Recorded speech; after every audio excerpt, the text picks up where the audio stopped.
When I graduated from college, my parents were so proud. 6 years dedicated to medical study and training to get my Doctor of Pharmacy degree. Yes, life is beautiful when one sees the good. Both of my parents were pharmacists in Bulgaria. After I was born, we all moved to America as refugees. We settled in the Bay Area of California, and they had 5 more sisters and brothers for me to babysit. After being the only child for 6 years, they knew how to promote the solar eclipse of only one child in totality. My parents were so smart. They wrote the book, How to Raise Children for Fun and Profit.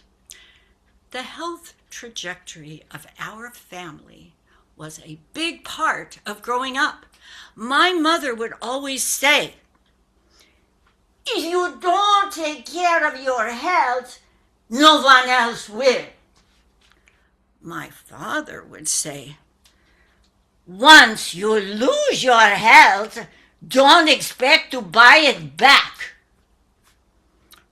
Okay.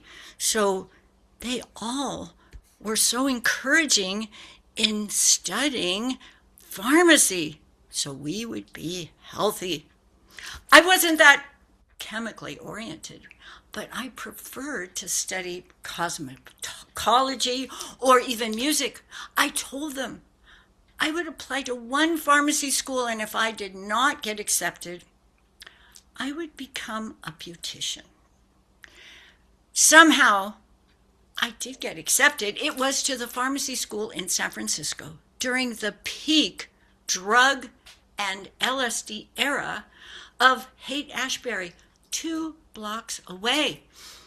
Even so, I learned how drugs worked in restoring lab values, not health. They would often reduce the stress impact on blood pressure, heart rate, cholesterol, cancer, headaches, and insomnia, to name a few. But drugs in general are linear, and biology works in a cycle. You breathe in and you exhale.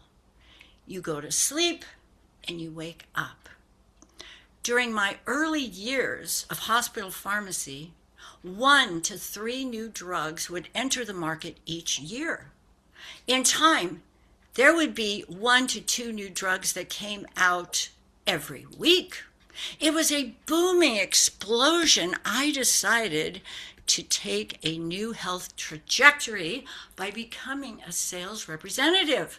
The doctors needed to be trained on how all these new drugs worked, and that was my specialty. That is when I fell short on my monthly quotas. I became so stressed out on my performance that I developed chest pains, gastritis. When I went to the doctor, he gave me 5 drugs to take for cramping, acid reflux, chest pains, palpitations, and insomnia. It was such a mess because none of them worked. After a month of taking all those drugs daily, I adopted an unconventional approach. I stopped all of them.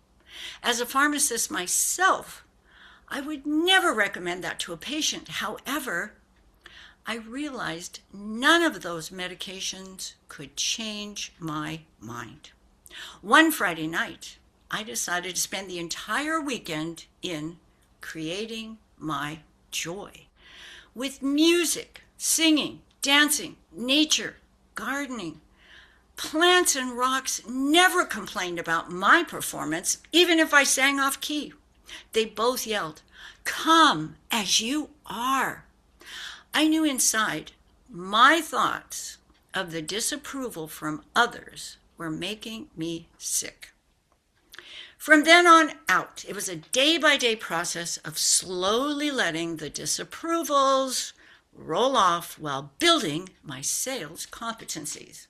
I also learned the value of breathing, movement, and mindset.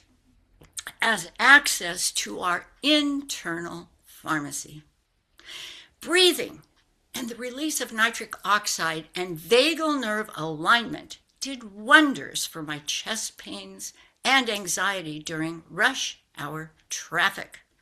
Movement in the form of heel lifts and wall push-ups raised my heart rate enough to decongest my stuffy nose and circumvent the need for coffee to wake me up. Creating my joy in the little hurdles of accomplishment kept me focused, encouraged, and energized to take on new challenges. After 25 years of selling and winning new clients, I transitioned to retail pharmacy. You would think retail pharmacy would be a mellow position. Not so. I worked the night shift, 10 p.m. to 8 in the morning, peak drug theft activity time. I learned how my breathing techniques helped me de-stress when I was held at gunpoint for narcotics. That type of stress is difficult to beat. If I could do that at gunpoint, others could do it at PowerPoint.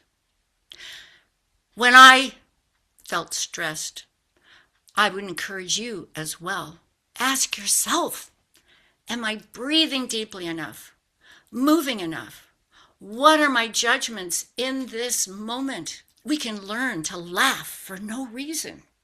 Our techniques can access your inner pharmacy.